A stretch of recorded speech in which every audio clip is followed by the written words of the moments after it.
बेटी, इसका नाम तो शीला। शीला भगवान की भक्त थी और भगवान को याद करती है, बार बार कहती है भगवान से। वो भगवान की मूर्ति घर में रखी थी और भगवान को याद करती थी, कहती थी कि आजा गोपाल मेरे, दर्द वही है कि बिगड़ी मेरी बना जा, आज मेरे वाल खा, बिगड़ी मेरी बना जा, आज मेरे वाल खा जा, बिगड़ी मेरी बना जा, आज मेरे वाल खा जा, बिगड़ी मेरी बना जा।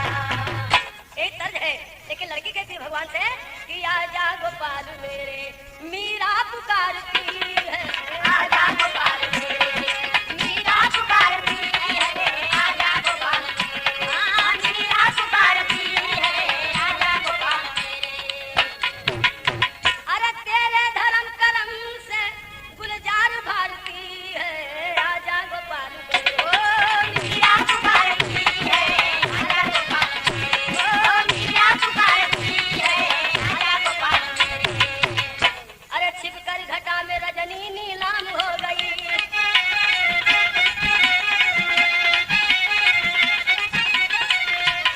बाबा यहाँ पर साहित्यिक शब्द कवि ने दिया है, भाव दिया है कि छिपकर घटा में रजनी नीलाम हो गई, उषा सजा के आरती बदनाम हो गई।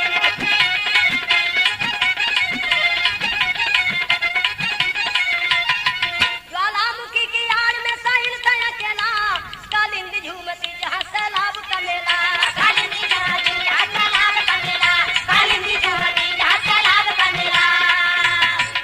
शीला समय बिताती थी भगवान के लिए, भारी और बोझ बन गई खानदान के लिए।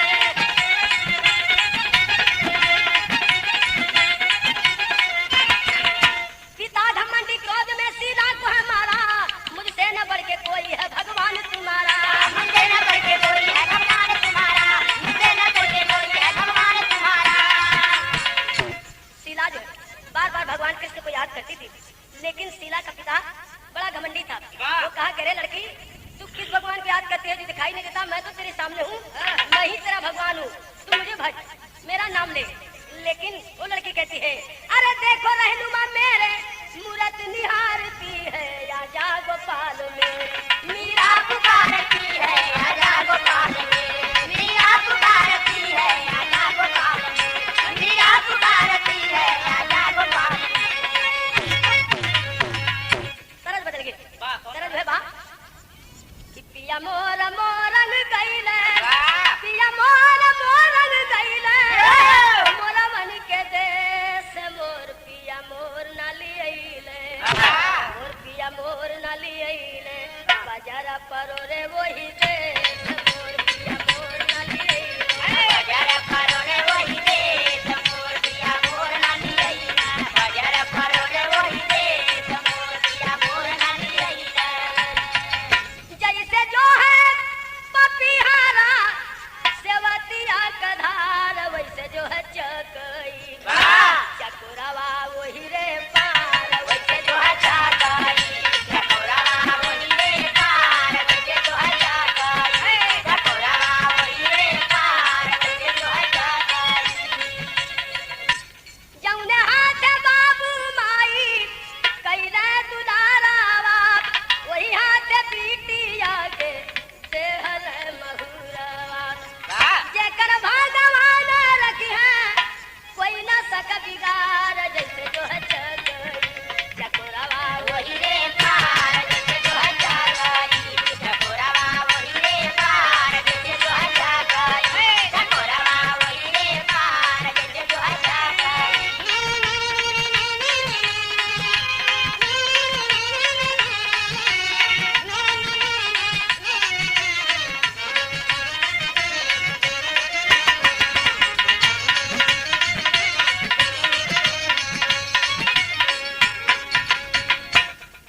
बार बार भगवान को याद करती है, नहीं मानती। जब लड़की का बाप सोचा कि लड़की को ऐसी जगह विदा करूंगा ये भी जान जाए कि मेरा पिता ही मेरा भगवान है, और एक बहुत बड़े छोटे आदमी के यहाँ विदा करते हैं उसे, और शादी करते हैं। लेकिन शीला की हालत देख के भगवान उसकी याद करते हैं। उसकी बात भगवान के पास होती है, तरज बदल गई बात। तरज जो है बात कि बड़ी पुरान तरज बात कि पहरा पर खड़ा था, बोल बाप, ये सिपाही के जीवन जोगी के जीवन जिंदगी बयान कर्ज में गोलावा सनक चाहे गोलिया पनिया बरस पथरावा पहरू पहरा पर खड़ा गोलावा सनक चाहे गोलिया पनिया बरस पथरावा पहरू पहरा पर खड़ा गोलावा सनक चाहे गोलिया पनिया बरस पथरावा पहरू पहरा पर खड़ा। देखी के सीला के हलतिया डोलल मोहन के मूर्तिया छतिया धड़क लागना जैसे सीला के हलतिया डोलल मोहन के मूर्तिया छतिया धड़क लागना जैसे सीला के हलतिया डोलल मोहन के मूर्तिया छतिया धड़क लागना। चली सुहागन बन के सीला जब अपने ससुराल चली सुहागन बन के सीला जब अपने ससुराल चली सुहागन बन के सीला जब अपने ससुराल बन के भिख मंगा मोहन सब बोले टारवहार बेटी पीतल तीन रतिया देदा भोजन यही बखतिया छतिया धड़क लागना बेटी पीतल तीन रतिया देदा भोजन यही बखतिया छतिया धड़क लागना बेटी पीतल तीन रतिया देदा भोजन यही बखतिया छतिया धड़क लागना। जब शीला की शादी हो जाती है विदा होकर चलती है भगवान को दिल में बसाए हुए सोच रही है कि मेरी शादी हो गई लेकिन भगवान कृष्ण से मुलाकात नहीं हुई। तो जब जा रही है रास्ते में डोली के पास भगवान भिखारी के रूप पकड़ के आते हैं और डोली का पर्दा हटा के और कहते हैं भिखारी के रूप में कि बेटी अरे 3 दिन से भूखा हूँ मैं भिखारी हूँ मुझे कुछ भोजन दे दे। ये भी है वो डोली में कह रही है दुल्हन के रूप में और तरह जो है कि हम गवनवा नहीं जान नई नई प्रीत लगी हो रही रे से हम गवनवा नहीं जान नई नई प्रीत लगी हो रही रे से हम गवनवा नहीं जान नई नई प्रीत लगी हो रही रे से हम गवनवा नहीं जान हम गवनवा नहीं जान हम गवनवा नहीं जान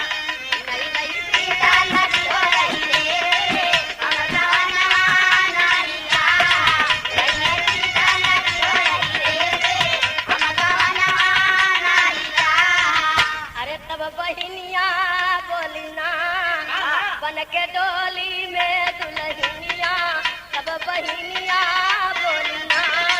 बनके डोली में दुल्हनिया तब बहिनिया बोलिना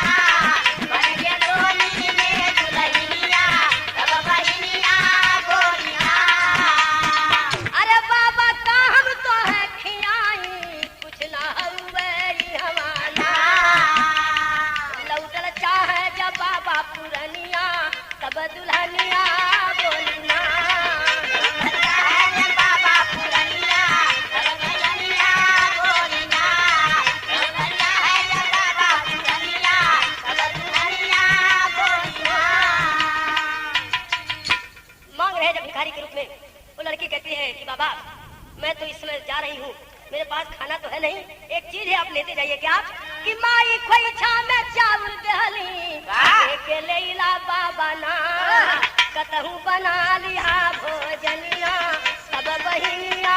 बोली ना कतहु बना लिया भोजनिया तब बहिनिया बोलिना कतहु बना लिया भोजनिया तब बहिनिया बोलिना।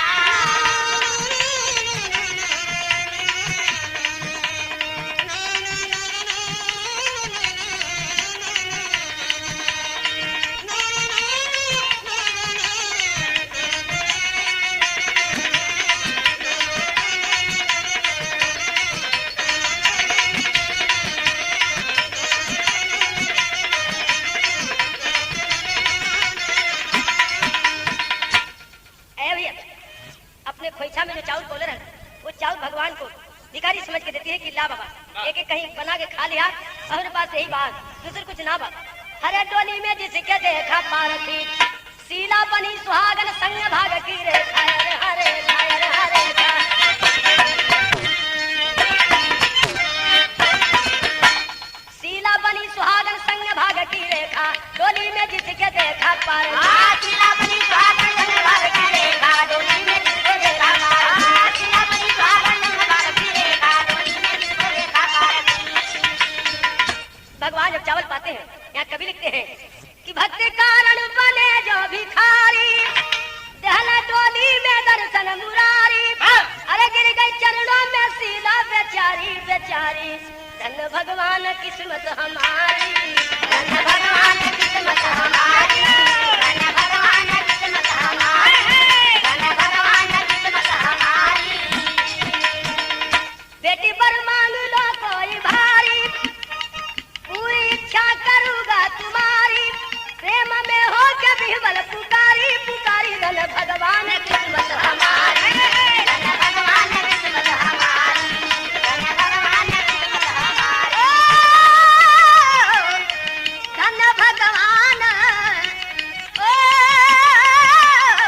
धन भगवान किस्मत हमारी, धन भगवान किस्मत हमारी,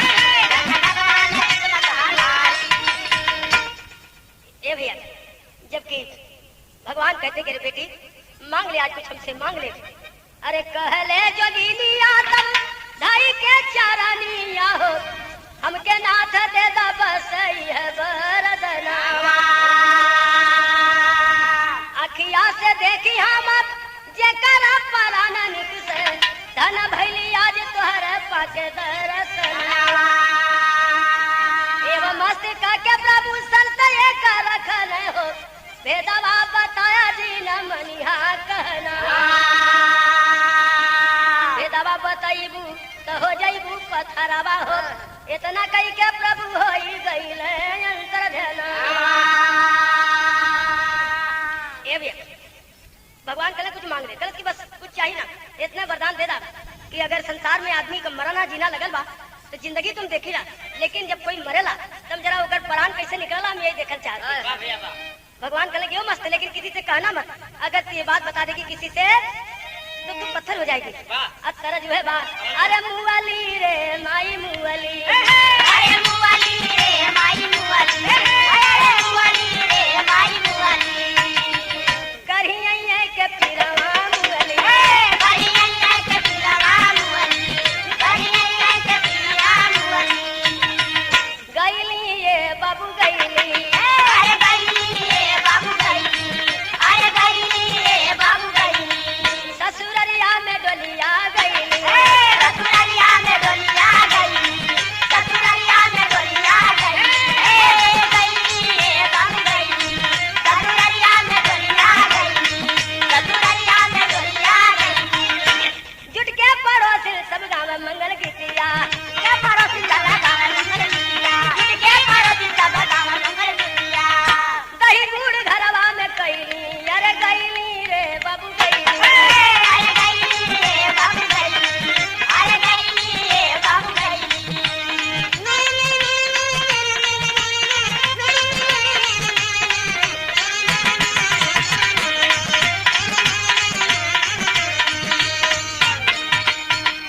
कुछ दिन बाद मरे ससुर जी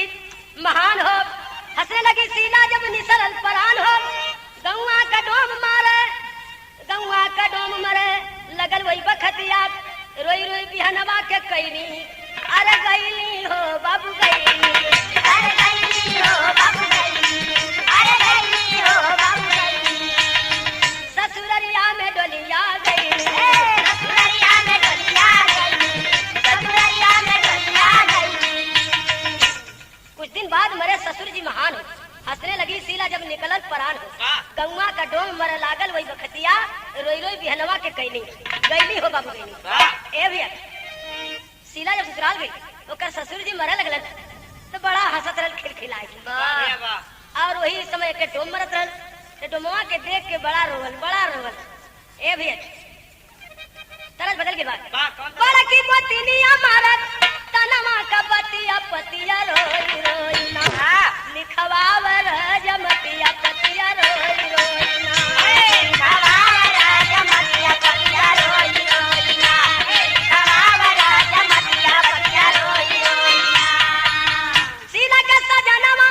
शेर सिंह ना जवनवा तनवा मारी मारी ना, पूछे लागल तुम करनवा तनवा मारी मारी ना, तुझे लागल तुझ करनवा तनवा मारी मारी ना, तुझे लागल तुझ करनवा तनवा मारी मारी ना।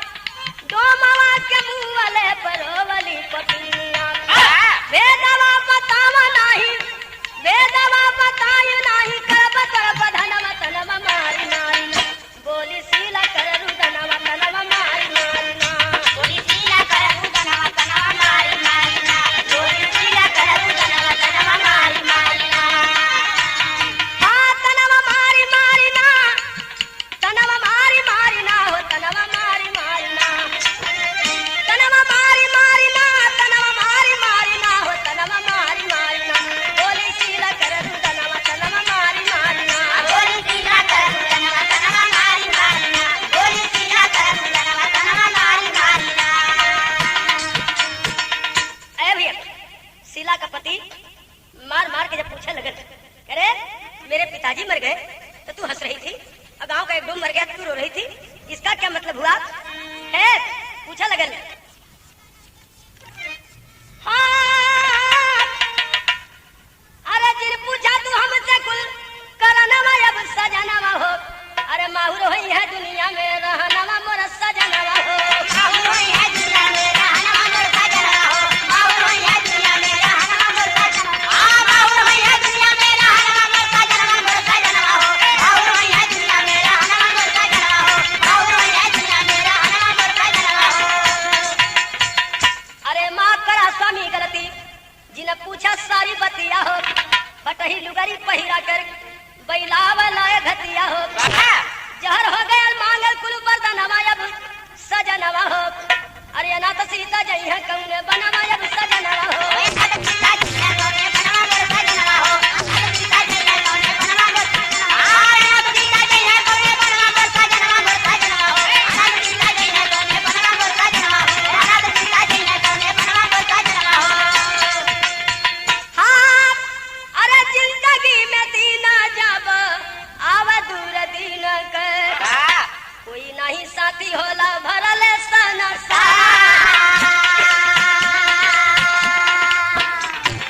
अरे जिंदगी में दीना जब आवा दूर दिन कर, कोई नहीं साथी होला भरल संसार, कहे लागल सीधा जब अपन सजन से ये दवा बताई तब तोहा सरकार, सुतनाथ होई जई है यही जे पथरवा, सुनानाथ होई जई बा यही जे पथरवा, लेकिन बात माना ना से नूर का सरदार, लेकिन बात माना ना से नूर का सरदार, लेकिन बात माना ना से नूर का सरदार, लेकिन बात माना ना से नूर का सरदार, कोई के लाचार सीला भेदवा बतावली, काया हम हसली सुना सारा ई जहार। शीला का पति शीला को मार घर से निकाल देता है और कहता है जब तक तू बता नहीं देती घर में आना मत। वो कहती है मैं बताऊंगी, लेकिन स्वामी एक शर्त पर, कि मेरी बात तो सुन लीजिए, अगर मैं इस बात का भेद बताऊंगी तो मैं पत्थर हो जाऊंगी। वो कहा कि तू चाहे पत्थर हो जा चाहे कुछ भी हो जा, लेकिन तुम्हें बताना पड़ेगा। कोई के लाचार सीधा भेदवा बतावली, काहे हम हसली सुना सारा ई जहार, बाबूजी तू करनी तोहरा रहल दुनिया में, आए महाराज जब बन के दुआर, आए महाराज जब उनके दुआर, आए महाराज जब उनके दुआर, कहे महाराज सता के मरबत, बोला जीव बतिया पर करके विचार, जल्दी अब निसारा हमके ऐसा पिजरा से, होए लागा दोनों में लड़ाई परियार। आपके पिताजी जब मर रहे थे उस समय मैं देख रही थी कि जब राज के दूत जब आए तो कहते हैं कि इसे सता के मारो, लेकिन जीव जो है तड़प रहा था कि मुझे जल्दी इस पिजड़ा से निकालो, ऐसे आदमी के मैं शरीर में अब नहीं रहना चाहता हूँ। वो जीव तड़प रहा था, आपके पिताजी का कोई दोष नहीं इसमें, लेकिन मैं हंस रही थी उस जीव के तड़पने पर। वो जीव तड़प रहा था, और जीव जब तड़प रहा था तो यह कुल देख के हम हंसने लगली, मरा लगल डोम जेकर सुना बिस्तार, मारा लगा डोम जेकर सुना बिस्तार, मारा लगा डोम जेकर सुना बिस्तार, अगले कर्म से डोम भइल दुनिया में, यही रे जन्मवा में भइल सुधार, कहा सुनी हो लागल जीव जमराज से, जीव को हपट के यमराज उसपा, जीव को हट गया महाराज उसका, जीव को हट गया महाराज उसका,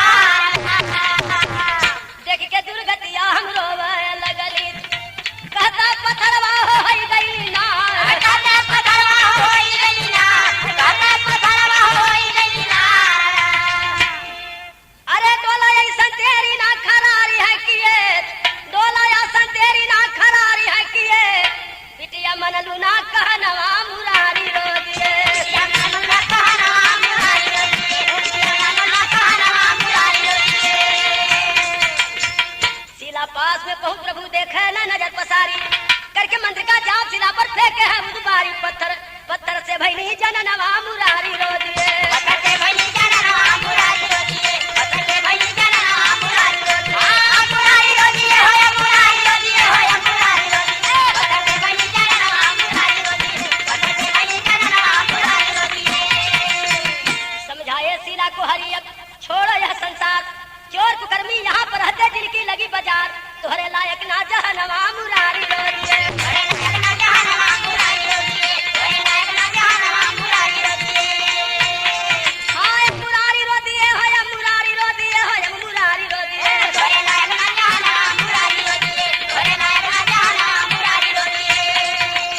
स्वर्गलोक से विमान तुरते वहीं पर मंगवाए बैठा करके सीधा को निधाम हरि पहुंचाए छुटल छुटल माया का बंधनवा मुरारी रो दिए माया का बंधनवा मुरारी रो दिए माया का बंधनवा मुरारी रो दिए होया मुरारी रो दिए होया मुरारी रो दिए माया का बंधनवा मुरारी रो दिए माया का बंधनवा मुरारी रो दिए गुरु बिहारी गुरु गणेश समझ गया तहलका भारी रामलाल गुरु बच्चन के चंद्रिका सीजे फुलवारी अरे डोली में भाग्य की रेखा पा रखी डोली में जिसके देखा पा रखी राम तक कब नरेश विधना का कैसन लेखा डोली में